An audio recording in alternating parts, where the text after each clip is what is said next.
My fiancé said medical school was too complex for my female brain and demands I take hospitality instead. I proved him wrong at his own workplace.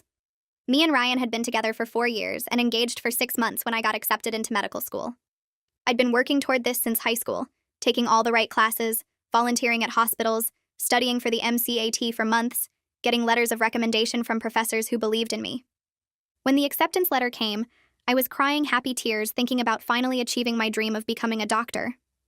I called Ryan immediately expecting him to be proud of me. Instead, he got quiet and said we needed to talk about this in person.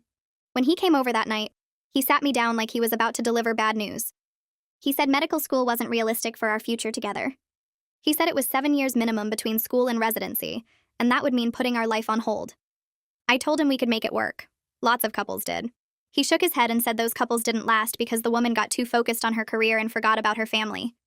He actually used the word forgotten like I'd abandon him the second I put on a white coat. He suggested I look into something more practical, like human resources or maybe hotel management. He said those were good careers for women because they had regular hours and wouldn't be too demanding when we had kids. I thought he was joking at first, but his face was completely serious. He pulled out his phone and showed me statistics about divorce rates for female doctors and how many of them ended up single and childless. He said he didn't want that for me, for us. I told him being a doctor had been my dream since I was 8 years old, watching my grandmother die from cancer while her doctors saved her life. He said dreams change when you grow up and get engaged. He said his sister Kelly was perfectly happy as an administrative assistant, and his mother Linda never worked outside the home, and they were both fulfilled women. The next few weeks were constant fights about this. He'd leave brochures for business programs on my desk. He'd point out every tired-looking female doctor we saw and say that could be me in 10 years, exhausted and alone. He introduced me to his coworker's wife who quit nursing school to support her husband, and she seemed so happy according to him. He'd make comments about how medical school would make me hard and unfeminine. He said patients don't respect female doctors anyway, so why put myself through that? He told his parents I was considering medical school like it was some crazy phase I was going through. His mother called me to say Ryan was worried about me making impulsive decisions. His father sent him articles about how women who earn more than their husbands have unhappy marriages. Ryan would forward them to me with messages like, something to think about. Then he started getting mean about it. When I studied for my biology final, he'd say I was wasting time on something I'd never use. When I shadowed doctors at the hospital, he'd ask if I was trying to find a rich doctor to replace him. When his friend asked about wedding planning, Ryan said we were waiting until I got over my doctor fantasy. He started calling it my little medical phase in front of people. The breaking point came when he told me he wouldn't pay for any wedding if I enrolled in medical school.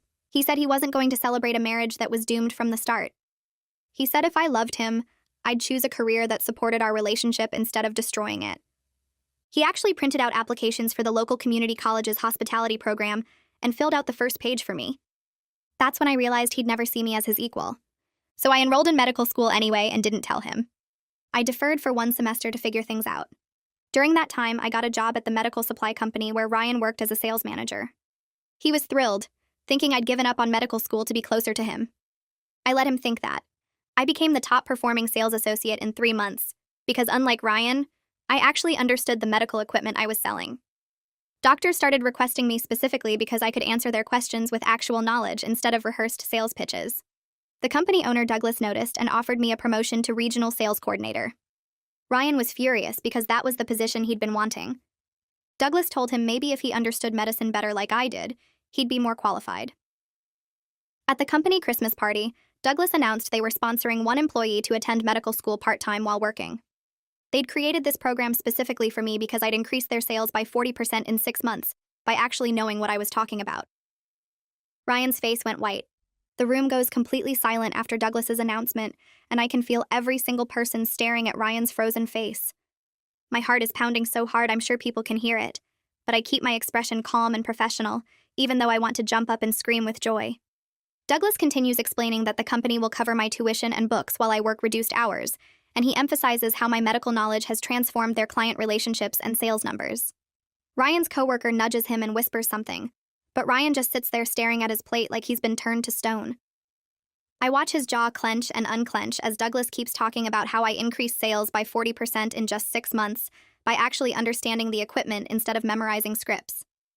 The other sales managers are nodding and smiling at me, and I can see some of them shooting looks at Ryan that make it clear they know exactly what this means. After the announcement, Several coworkers come over to congratulate me, shaking my hand and patting my shoulder. I notice Ryan slip out the side door without saying anything to anyone, and I feel a weird mix of satisfaction and relief that I don't have to face him right now. Douglas pulls me aside and says he wants to meet Monday morning to discuss the details of the sponsorship and my new schedule, and his genuine pride in my accomplishments makes me feel valued in a way Ryan never did. He tells me I've set a new standard for the sales team and that other employees are already asking about educational opportunities. I drive home alone that night, and the reality of everything hits me all at once. I'm going to medical school. I have a job that respects my abilities. I just watched Ryan's attitude blow up in his face in front of everyone we work with. My hands shake a little on the steering wheel as I pull into my driveway. I call my best friend and tell her everything, and she screams so loud with excitement that I have to hold the phone away from my ear. She keeps saying she knew I could do it, that she knew Ryan was wrong about me. Ryan doesn't come home that night, and I'm honestly relieved because I need time to process everything without him trying to manipulate the situation. I spend the evening looking at my medical school acceptance letter that I've kept hidden in my desk drawer for months, and I finally let myself feel the pure joy I felt the day it arrived. I read it 3 times, touching the paper like it might disappear if I'm not careful. Monday morning, I arrive at work early for my meeting with Douglas, and he has someone from HR there to go over my new contract and schedule. They've worked out a plan where I'll work 3 days a week handling major accounts and training new sales staff, which will cover my salary while leaving time for classes and studying. The HR person explains my benefits will continue, and I'll even get a small raise because of my new training responsibilities. I sign the papers and feel like I'm signing my way into a completely different life. Ryan shows up late to work looking like he didn't sleep, and he avoids making eye contact with me or anyone else. The office atmosphere is awkward because everyone knows what happened at the party, and I can hear people whispering about how he tried to hold me back from medical school. 2 of the younger sales associates stop by my desk to ask questions about the sponsorship program, and I notice Ryan watching from across the room with this dark expression on his face. During lunch, Kelly calls me, and I'm surprised because we've never been particularly close despite her being Ryan's sister. She tells me she heard what happened and that she's proud of me for not letting Ryan talk me out of my dreams. Her voice sounds different from usual, less careful and more honest. She admits she sometimes regrets not finishing her own degree when Ryan's parents pressured her to take the administrative job instead. She says watching me stand up to Ryan made her realize she'd been making excuses for years about why she couldn't go back to school. Ryan finally corners me in the break room that afternoon, and his face is a mixture of anger and embarrassment. He demands to know how long I've been planning this betrayal, his voice low and tight. I calmly tell him I didn't betray anyone. I just stopped letting him make my life decisions for me. He tries to turn it around and claim he was protecting me from making a mistake, that medical school will ruin my life just like he warned. I point out that I've already proven I can handle medical knowledge better than he can, and that his concern was never about me. It was about his own ego and control. His face goes red and he steps closer, and I can smell coffee on his breath. He says I'm being selfish and throwing away our future together for some stupid degree. I tell him the only future we had was one where I made myself smaller so he could feel bigger, and I'm done with that. He steps back when I finish speaking, and his hands clench into fists at his sides. The break room suddenly feels too small, and the fluorescent lights are buzzing too loud, and I can smell the burnt coffee someone left on the burner for too long. He opens his mouth like he's about to yell, but then closes it again and looks around like he's just remembered we're at work where anyone could walk in. His voice drops to an angry whisper, and he tells me we need couples counseling to work through this. He says we can't throw away 4 years together over a career disagreement. I feel something cold settle in my chest because he still doesn't get it. I tell him this isn't about the career. This is about him spending months telling me my brain is too female to handle complex subjects. I tell him that's not something counseling can fix because it's not a communication problem. It's a respect problem. He starts to argue, but I walk past him and go back to my desk and spend the rest of the afternoon responding to client emails while my hands shake slightly on the keyboard. That evening, I drive home and sit in my car in the driveway for 10 minutes before I can make myself go inside. I unlock the door and walk straight to the bedroom closet and pull out the empty boxes I've been storing on the top shelf. I start packing Ryan's things because I realize I can't live with someone who spent months trying to convince me I wasn't smart enough for my own dreams. I fold his shirts and put them in boxes and pack his shoes and his cologne and his collection of sales training books he never actually read. I'm taping up the 3rd box when I hear his key in the lock. He comes home and stops in the bedroom doorway and stares at the boxes stacked against the wall. His face goes pale and then red, and he asks what I'm doing. I tell him I'm packing his things because we're done. For the first time since this whole thing started, he seems to understand that this is actually over. He sits down on the edge of the bed and puts his head in his hands, and I keep packing. The next morning, he tries a different approach. He sits across from me at the kitchen table and his voice is calm and reasonable, and he suddenly claims he's always supported my medical school dreams. He says I'm misremembering his concerns, and that he was just worried about the workload and the stress. I pull out my phone and scroll through my voice memos and find the one I recorded 3 months ago. I hit play, and his own voice fills the kitchen, talking about how female doctors are unfeminine and unhappy, and how patients don't respect women in medicine. His face goes white as he listens to himself, and he can't deny his own words. He moves out that weekend and takes his boxes and his furniture and the coffee maker he bought last year. His parents call me multiple times trying to convince me to reconsider. They say Ryan is devastated and that I'm being cruel. Linda actually has the nerve to say I'm throwing away a good man over pride. I tell her that wanting to use my brain isn't pride, it's self-respect. She hangs up on me. 2 weeks pass in a blur of paperwork and apartment cleaning and preparing for the biggest change of my life. My first day of medical school arrives and I wake up at 5 in the morning even though my first class isn't until 9. I drive to campus and park in the student lot and walk toward the medical education building with my new backpack and my orientation folder. I walk into the building feeling like I'm finally living the life I was supposed to have all along. The lobby is full of other first-year students who look excited and nervous, and nobody questions whether my female brain can handle the material.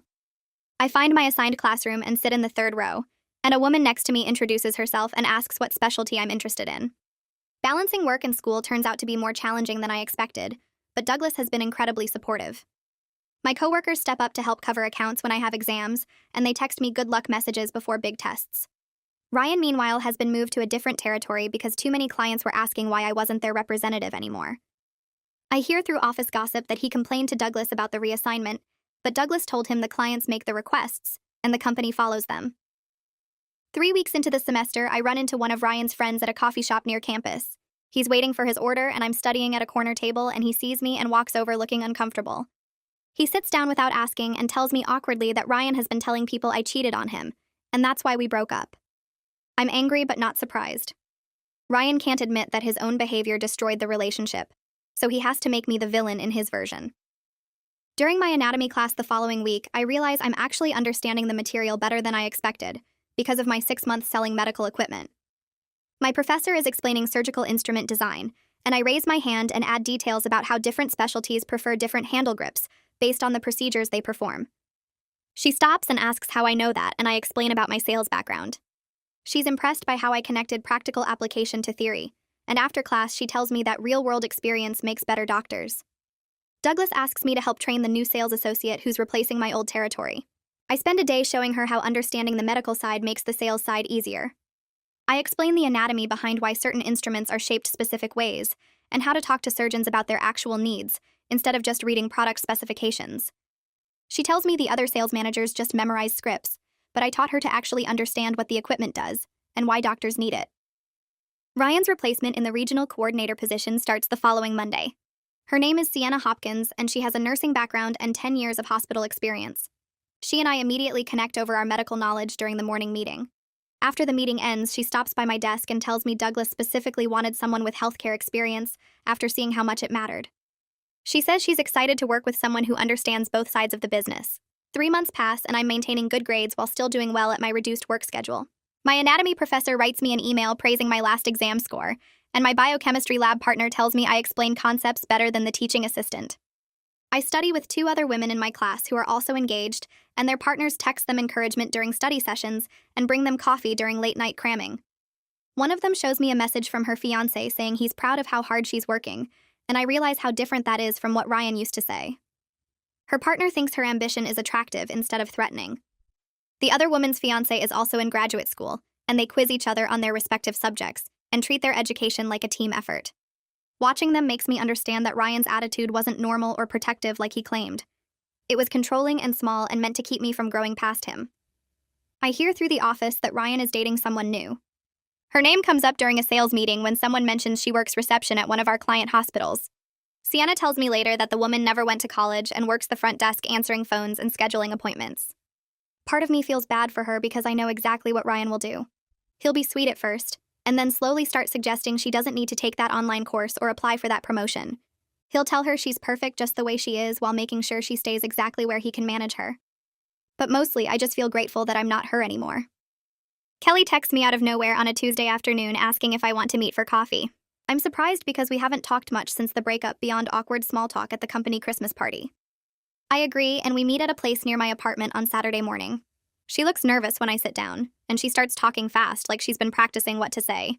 She tells me she's been thinking about our last conversation and about how I didn't let Ryan stop me from medical school. She admits she's been working as an administrative assistant for 10 years, but she actually wants to be an accountant. She says she's good with numbers and always has been, but Ryan's parents convinced her that administrative work was more appropriate and stable. She enrolled in night classes 2 weeks ago to finish her degree, and she wanted to tell me because watching me stand up to Ryan gave her the courage to do it. I'm shocked and proud and a little sad that she spent a decade in a job she settled for. We talk for 2 hours about her classes and her goals, and I realize Ryan's whole family has these weird ideas about what women should and shouldn't do. His mother never worked, and his father thinks that's the ideal. Kelly says she used to want to go to business school, but Linda told her that accounting was too much math for most women to handle. The same garbage Ryan told me about medical school being too complex for my female brain. It's a family pattern of keeping women small and manageable. During my biochemistry unit on metabolic pathways, I hit a wall. The material is dense and complicated, and I spend 3 nights in a row studying the same chapter without it clicking. I sit at my desk at 2 in the morning staring at diagrams of the Krebs cycle, and I think about Ryan saying medical school would be too hard for me. I wonder if maybe he was right and I'm just too stubborn to admit it. Then I remember that 6 months ago, I didn't know anything about medical equipment beyond basic first aid. I taught myself enough about surgical tools and diagnostic machines and patient monitoring systems to outsell people who'd been doing it for years. I learned complex medical terminology and anatomy and how different specialties use different equipment. If I could teach myself that in half a year while working full-time, then I can learn biochemistry. I make flashcards and watch video tutorials and ask my lab partner to explain it differently, and by the end of the week, it clicks. I ace the exam, and my professor writes excellent work on the top of my paper. Douglas emails me asking if I can present at the next company-wide meeting about how medical knowledge improves client relationships. He wants me to show the sales team specific examples of how understanding the science helped me solve problems and close deals. I spend a week putting together a presentation with real cases from my time in sales. I include the time a surgeon was frustrated with a laparoscopic tool, and I was able to suggest an alternative based on the specific procedure he was doing. I show how knowing anatomy helped me demonstrate equipment more effectively than just reading specifications. I explain how understanding sterilization processes helped me address a hospital's concerns about infection control. Ryan is required to attend the meeting because it's mandatory for all sales staff. I watch him walk in and sit in the back row with his arms crossed. Douglas introduces me and I start presenting, and I can see Ryan's face getting tighter as I go through each example. I'm demonstrating expertise he never developed because he relied on memorized scripts instead of actual understanding. Requested Reads is on Spotify now. Check out link in the description or comments. Other salespeople are taking notes and asking questions, and Ryan just sits there looking like he wants to disappear. After my presentation, 2 other employees approach Douglas about educational opportunities. One wants to take nursing classes, and another wants to study medical technology. Douglas is thrilled and tells the whole room he's considering making the sponsorship program permanent because of how much it's improved the company's performance. He says I changed the culture around professional development and made everyone think about growing their skills. He thanks me in front of everyone, and I realize my impact goes beyond just my own success. I'm changing how the whole company thinks about education and expertise. My medical school advisor calls me into her office during my 4th month and asks about my background. I explain about the medical supply sales and how I got into it, and she listens carefully, taking notes. She tells me she says most doctors don't understand the business side of medical equipment, and most salespeople don't understand the medical side, but I have both. She thinks I could have a career designing or improving surgical tools or working with companies to develop better equipment. The idea excites me because it would combine everything I've learned into something I never thought about before. It's a path I wouldn't have found if Ryan had convinced me to take hospitality management. Ryan's new girlfriend sends me a friend request on social media, and I accept it because I'm curious. Her profile is public, and I can see her posts about taking online business courses through a community college program. She seems excited about it in her posts, but then I see Ryan's comments underneath. He writes things like, "Don't stress yourself out with this," and "You're already perfect without a degree," and "Make sure you're not neglecting us for homework." The same controlling garbage he used to say to me. I think about messaging her to warn her, but I know she won't believe me. She probably thinks he's being protective and caring. She has to figure it out herself like I did. 6 months into medical school, I get an email asking if I want to speak at a prospective student event about balancing work and education. They want me to share my experience for people considering medical school while working. I agree and spend the evening talking to a room full of nervous potential students about my journey. I tell them honestly that I almost gave up my dreams because someone convinced me I wasn't capable. I explain about working at the medical supply company and how that knowledge helped me in school. I talk about the challenges of balancing everything and how support from my employer made it possible. After my talk, several young women come up to thank me for sharing my story. One of them pulls me aside and tells me her boyfriend has been saying similar things about her nursing school plans. He keeps telling her it's too hard and she should do something easier, and she was starting to believe him. She says hearing my story reminded her that his doubts are about him, not about her.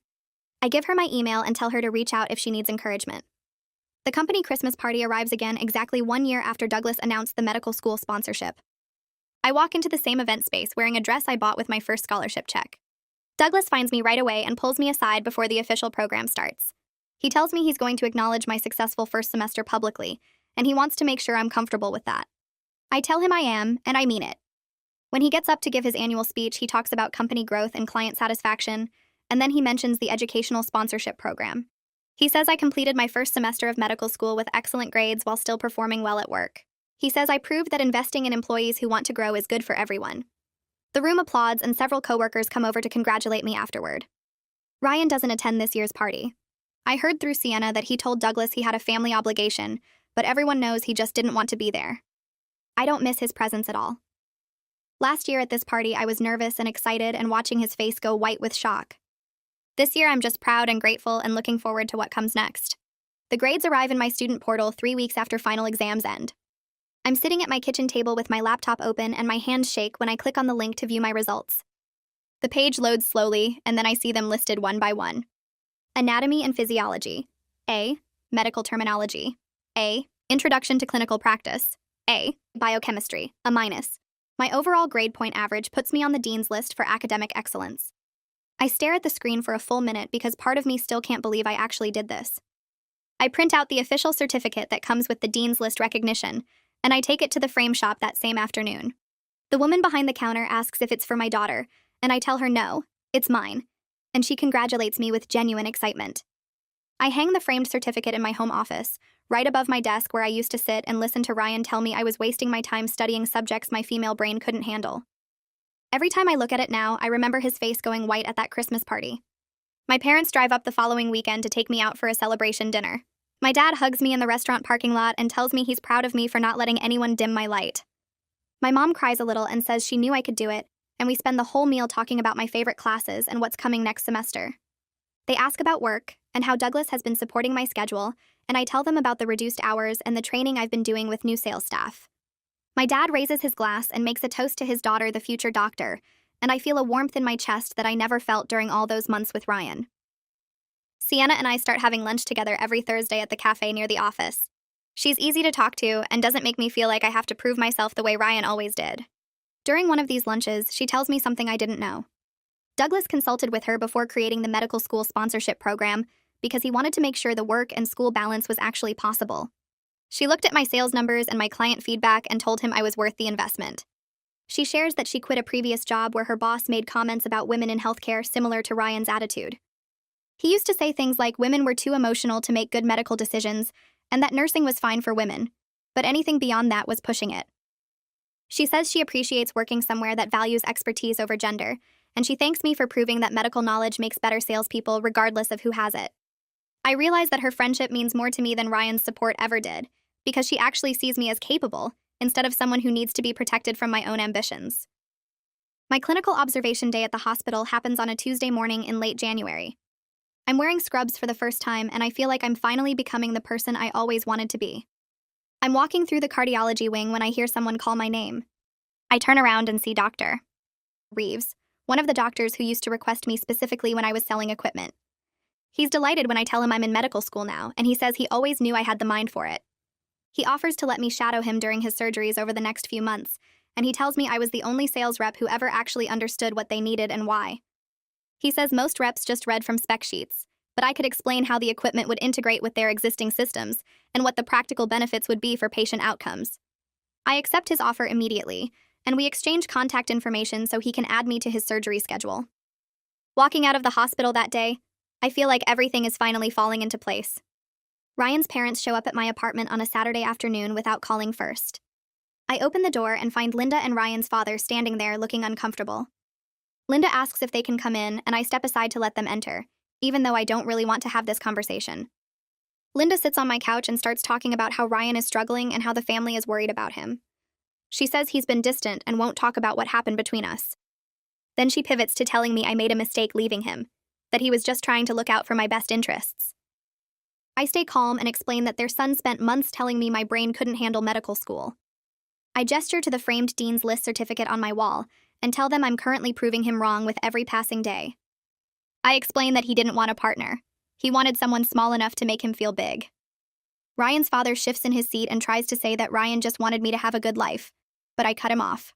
I tell them their son told me patients don't respect female doctors and that medical school would make me hard and unfeminine. I tell them he printed out hospitality management applications and filled out the first page for me like I was a child who couldn't make my own decisions. Linda's face goes red and she stands up and says they should leave. They walk to the door and Ryan's father mutters something about young people not understanding compromise. I close the door behind them and feel relieved that I don't have to pretend to be smaller than I am anymore. My second semester starts with more advanced courses that challenge me in new ways. Pathophysiology requires me to understand disease processes at a cellular level, and pharmacology involves memorizing hundreds of drug interactions and mechanisms. I'm challenged but never overwhelmed because I learned during the first semester how to manage my time and ask for help when I need it. My study group has become close friends who support each other through the difficult material. We meet twice a week at the library and we take turns explaining concepts to each other until everyone understands. One of my study partners is engaged to a teacher who brings us coffee during late-night study sessions and never complains about the time she spends on schoolwork. Another is married to a nurse who helps her practice physical exam techniques at home. I'm grateful for a community that lifts each other up instead of tearing each other down. We celebrate each other's successes and help each other through the hard days, and I realize this is what a supportive environment actually looks like. My professor assigns a research project on medical device innovation during my second semester, and I immediately think about my sales background. I explained to her after class that I used to sell medical equipment, and that I still have connections with doctors and medical practices throughout the region. Her eyes light up and she tells me this could be turned into a thesis project, bridges clinical practice and device development. She says most medical students only see devices from the clinical side, but I understand both the business and medical perspectives. She suggests I could research how feedback from actual users could improve device design and safety. I spend that evening making a list of doctors I could interview and equipment I could analyze, and I feel excited about combining my past experience with my current education in a way that creates something valuable. Douglas calls me into his office on a Wednesday morning and tells me the company wants to feature my story in their recruiting materials. They want to show potential employees that the company is committed to professional development and that they invest in people who want to grow. I agree because I want other women to see that it's possible to pursue big goals even when people doubt you. The recruiting director interviews me the following week, asking about my journey from sales associate to medical student. I'm honest about how close I came to giving up my dreams. I tell her about the hospitality management applications Ryan filled out for me and about the months of being told my brain couldn't handle complex subjects. I explain how Douglas recognized my potential and created an opportunity that changed my life. She records the whole interview and tells me it's going to inspire a lot of people. I leave her office feeling like maybe my struggle can help someone else find the courage to pursue what they actually want. Kelly calls me on a Thursday evening and her voice sounds different from usual.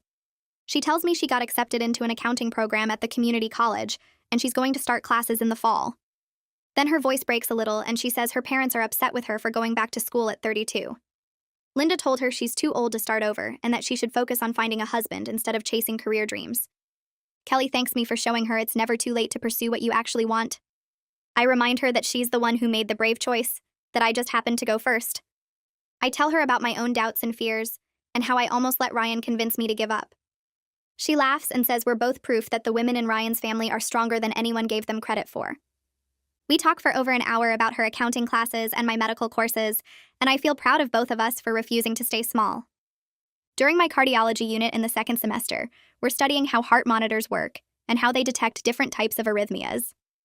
The professor is explaining the technical aspects of electrode placement and signal processing, and suddenly everything clicks in my brain. I used to sell these exact monitors, and I remember the specifications and the technology behind them.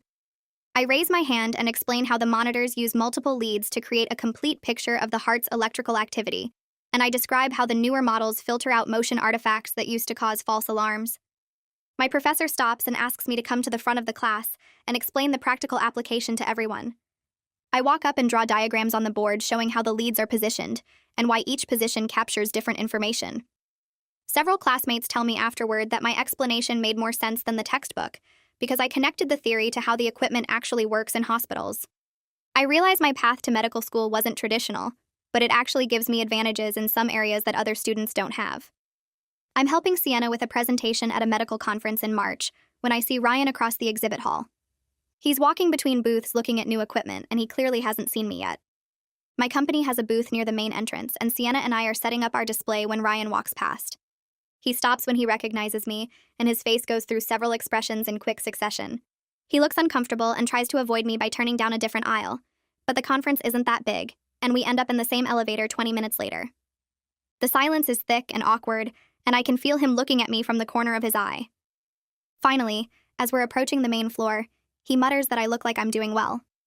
I turn to him and simply say thank you, and then the doors open, and I walk out without looking back. Sienna is waiting for me near the registration desk, and she raises her eyebrows in a question. I shake my head and tell her it was nothing important, and we head back to our booth to finish the presentation. The rest of the conference goes smoothly, and I don't see Ryan again. I realize I don't feel angry or hurt anymore when I think about him. I just feel grateful that I chose myself instead of choosing to be small enough for someone else's comfort. My anatomy professor pulls me aside after class in late April and asks if I'd be interested in a summer research position. She explains that the hospital is testing new surgical devices, and they need someone who understands both the medical theory and the practical application. I tell her I used to sell medical equipment, and her eyes light up. She says that's exactly the perspective they need because most medical students can explain how devices should work in theory, but have no idea how they actually function in operating rooms. The interview happens 3 days later in a conference room at the hospital. I sit across from 2 surgeons and a research coordinator who ask me questions about device design and surgical procedures. When they bring out a sample laparoscopic tool, I explain not just what it does, but also the common technical issues surgeons face with that particular model and how the manufacturer tried to fix them in the newer version. One of the surgeons leans back in his chair and says they've interviewed 8 candidates and nobody else could discuss the practical sales perspective like I just did. They offer me the position right there with a stipend that will let me cut my work hours almost in half next year. I walk out of that hospital feeling like everything is finally coming together the way it was supposed to. 2 weeks later, Sienna calls me into her office at the medical supply company. She's been promoted to director of sales, and she wants to talk about changes she's planning. She sits behind her new desk and tells me that watching my success over the past year proved something important to her. She says the company has been training sales staff to memorize scripts and product specifications, but I showed that actually understanding the medical science makes people better at their jobs. She's implementing new training programs that focus on medical education, instead of just sales techniques. She credits me directly in the company-wide email announcing the changes, and over the next few days, 3 of my former colleagues stop by my desk to thank me. One of them says he always felt stupid trying to answer doctors' questions with rehearsed responses, but now the company is actually teaching them the science behind what they sell. The medical school invites me to speak on a Women in Medicine panel in early May. I stand at a podium in front of a packed auditorium and tell my story about almost giving up because someone convinced me my brain couldn't handle the complexity. I talk about the brochures left on my desk and the statistics about divorce rates and the printed application for hospitality management with the first page already filled out. The room is completely silent while I speak. During the question and answer session, a first-year student raises her hand and says her father told her medical school would make her unmarriageable. Another woman stands up and shares that her husband said she was being selfish for prioritizing school over starting a family. A professor in the back row talks about colleagues who questioned whether she belonged in academic medicine. We spend an extra 30 minutes past the scheduled end time because so many people want to share their experiences. Afterward, at least a dozen students come up to thank me for being honest about how close I came to choosing the smaller life someone else wanted for me. My research position starts in June, and within 2 months we've collected enough data for a paper. I spend nights after work analyzing surgeon feedback about device design flaws and writing up our findings. The lead researcher adds my name as second author on the paper about improving surgical device design based on real-world usage patterns. When the article gets accepted to a medical journal in September, I stare at my name in print and think about how I'm not even done with my second year of medical school yet. Douglas asks for a copy of the article, and he frames it and hangs it in the company lobby next to the photos of top sales performers. I stand in front of that frame one morning before work and remember the girl who almost enrolled in hospitality management to save a relationship with someone who thought she wasn't smart enough for anything more challenging. Kelly sends me a text in October inviting me to her graduation from the accounting certificate program. I take the afternoon off and sit in the audience of a hotel conference room watching her walk across the small stage to receive her certificate. She's beaming, and I cheer louder than anyone else there. Afterward, she introduces me to her new boyfriend, who teaches math at the local high school. He shakes my hand and tells me Kelly talks about me all the time. He says he thinks it's attractive that she's ambitious and wants to keep learning and growing. I watch them together and see how he looks at her with genuine pride and respect, and I feel so happy that she found someone who appreciates her for being smart instead of someone who wants her to stay small. The workplace gossip reaches me in November through one of my former colleagues. Ryan's girlfriend broke up with him. She apparently told several people at the office that he was controlling and dismissive whenever she talked about her career goals. She worked as a receptionist at one of our client offices, and she'd mentioned wanting to get her real estate license, and Ryan kept telling her it was a waste of money, and she wouldn't be good at sales anyway. My colleague says the girlfriend told her friend who told someone else that Ryan made her feel stupid for having ambitions. I feel this wave of relief wash over me because it confirms what I already knew. His behavior wasn't about me specifically, or about medical school being too demanding. It's a pattern of how he treats women who want more than he thinks they should have. He needs to keep his partners smaller than him because he can't handle being with someone who might outgrow him or become more successful. My third year of medical school starts in August, and I begin clinical rotations at the hospital, where I used to shadow doctors during my sales days. I'm assigned to the cardiology unit for my first rotation, and on my second day, one of the attending physicians stops mid-rounds and stares at me. He asks if I used to sell heart monitors, and when I confirm it, his whole face breaks into a smile. He tells the other residents that I was the only sales rep who actually understood what they needed and why they needed it. Another doctor recognizes me during lunch and says he always knew I had the mind of a doctor, not a salesperson. He says he could tell from the questions I asked and the way I explained equipment functions that I was thinking like a clinician even back then. Douglas announces his retirement at a company meeting in September. He's 72 and ready to spend time with his grandchildren. He names Sienna as the new company president, and everyone applauds. At her first official meeting as president, Sienna announces that she's expanding the educational sponsorship program from 1 employee per year to 5. She stands at the front of the conference room and tells everyone that investing in people's growth isn't just good ethics, it's good business. She says I proved that educated employees bring more value to the company and to their clients. She credits me with inspiring the change in company culture, from a place that valued sales numbers to a place that values knowledge and expertise. During my surgery rotation in October, I assist with a procedure using laparoscopic equipment I used to sell. The surgeon is working to remove a gallbladder when the camera starts showing a weird flickering pattern on the monitor. The scrub nurse is about to call for a replacement when I mention that this particular model has a known issue with the connection port. I explain how to reset it by unplugging the cable and reconnecting it in a specific sequence. The surgeon follows my instructions and the image clears immediately. After the surgery, he pulls me aside in the hallway and asks about my background. When I explain about my sales experience, he says my path is unusual, but it makes me a more well-rounded doctor. He says most medical students only see equipment as tools, but I understand the engineering and the business side too. My Step 1 medical board exam scores arrive in November.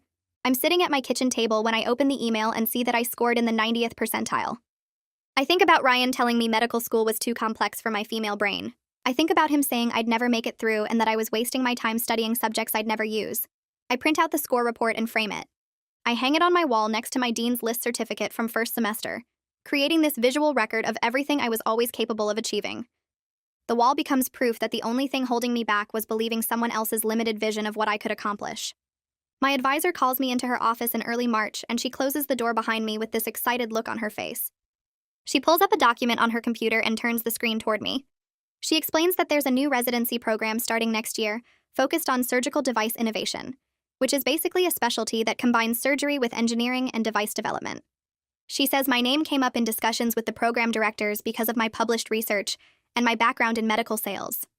She tells me my combination of clinical skills, research experience, and real-world understanding of how medical devices actually get used makes me an ideal candidate for this program. I feel my stomach flip because this sounds like exactly the kind of career path I never knew existed, but now can't imagine doing anything else. She says the program is extremely competitive with only 4 spots nationwide, but she thinks I have a strong chance if I apply. I leave her office and immediately start researching the program, reading about how residents work with engineers and surgeons to improve existing devices and develop new ones. I think about how Ryan wanted me to give up medicine entirely, and now I'm being considered for a program that uses every single part of my journey, including the sales work he thought was settling. The graduation ceremony for the 4th-year medical students happens in May, and I attend even though I still have 2 more years left. I sit in the auditorium watching them walk across the stage in their white coats, and I imagine myself standing up there in 2 years receiving my own diploma. The ceremony feels long, but I don't mind, because I keep thinking about how close I came to never experiencing this at all. After the ceremony ends, I'm standing in the lobby when a woman approaches me. She's wearing her new white coat and holding her diploma, and she tells me her name is Amanda. She says she heard me speak at the Women in Medicine panel 2 years ago, the one where I talked about almost giving up medical school because someone told me I wasn't capable. She says she was struggling that semester and seriously considering dropping out because her own family kept telling her she was wasting her time. She says hearing my story about proving Ryan wrong gave her the courage to keep going, and now she's graduating and starting her residency in pediatrics. I feel tears starting and I hug her and she thanks me for being honest about how hard it was. She says knowing that someone else fought through the doubt and made it gave her permission to fight too. Sienna calls me in June and asks if I have time to meet for coffee, and when we sit down she tells me something happened at work.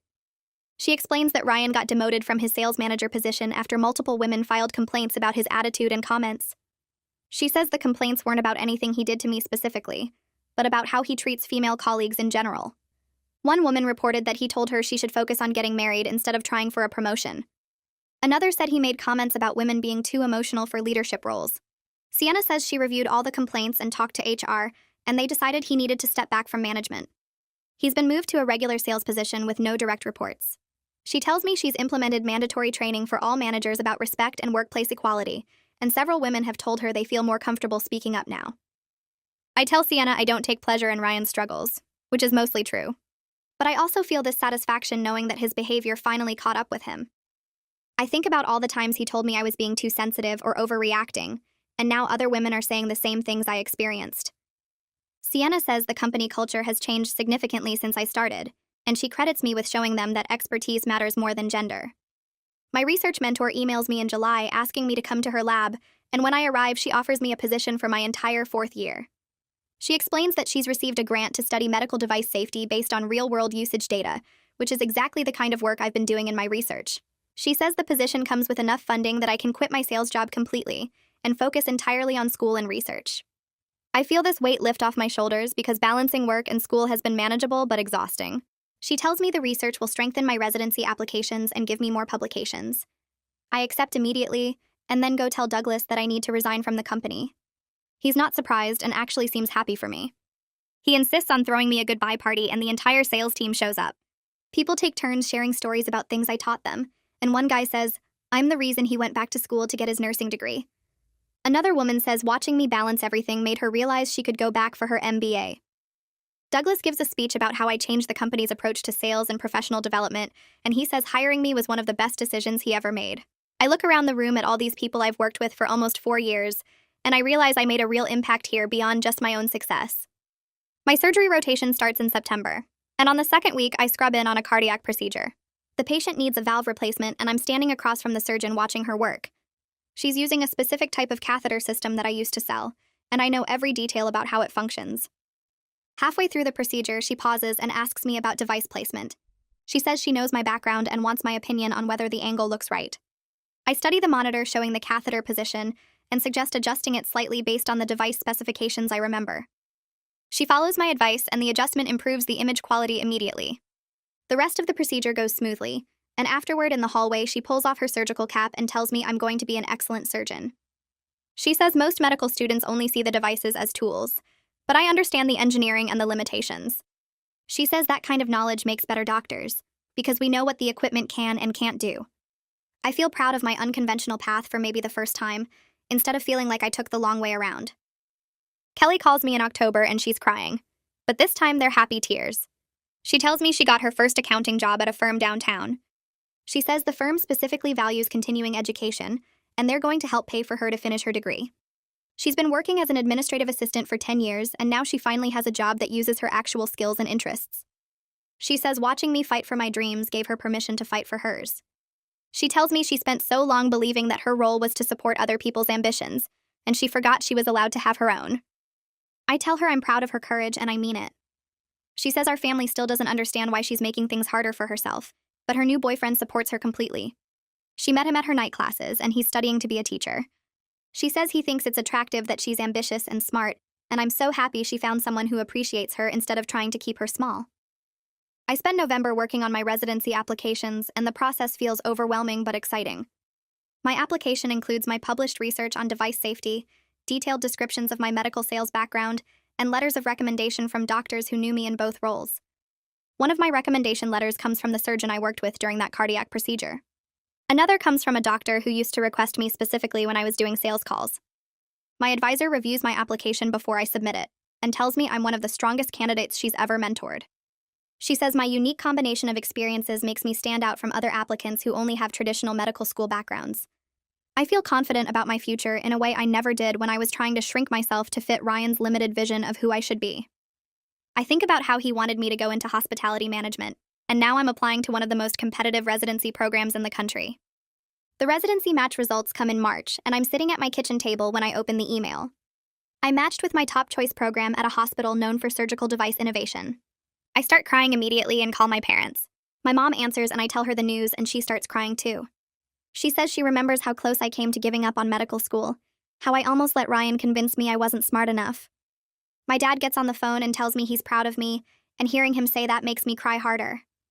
The program director emails me later that day and says they were impressed by my unique background and perspective.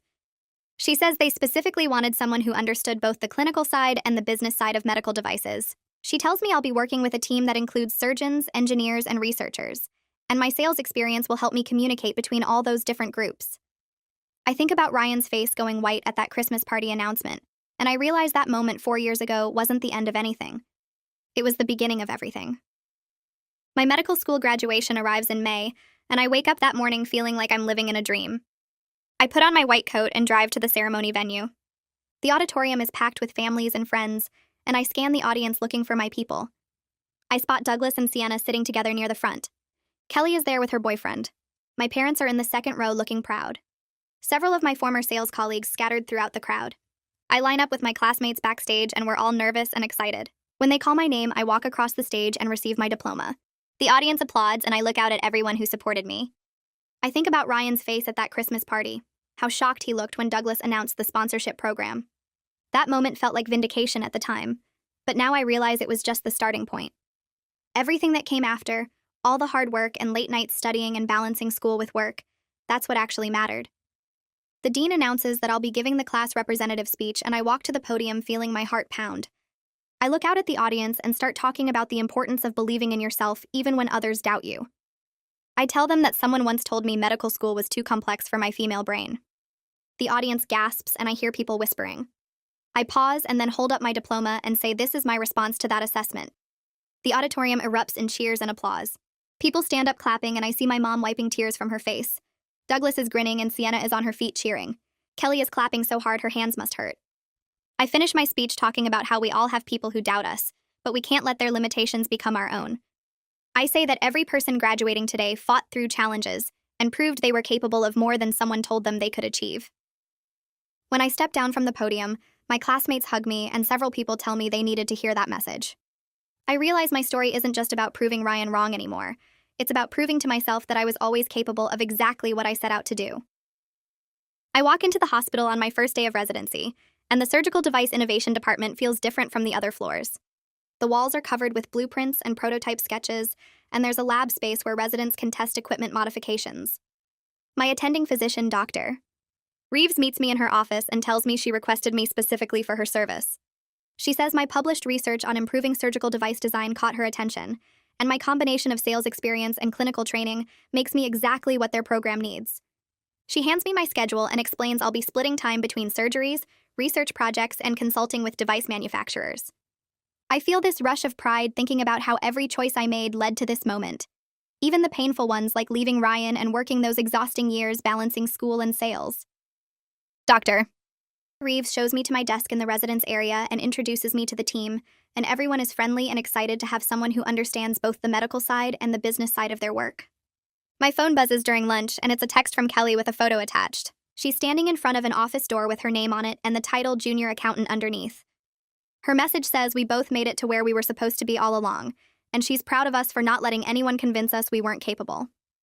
I save the photo, and later that week I get it printed and framed and hang it next to my medical school diploma on my apartment wall. Looking at both frames together makes me think about how our successes feel connected, because we both learned the same lesson about not accepting other people's limitations as our own. 6 months pass, and I'm thriving in ways I never imagined possible. I'm contributing to research that will change surgical outcomes for thousands of patients, and I'm developing modifications to devices that surgeons actually want to use. I think about the version of myself who almost enrolled in hospitality management to save a relationship with someone who thought my brain was too female for complex subjects. I'm grateful I found the courage to choose myself instead, because this life is challenging and demanding and absolutely fulfilling, and it's exactly the one I was always meant to live. And that's a wrap on this story. I love when simple moments turn into something meaningful. If it gave you even one good idea, that's what matters.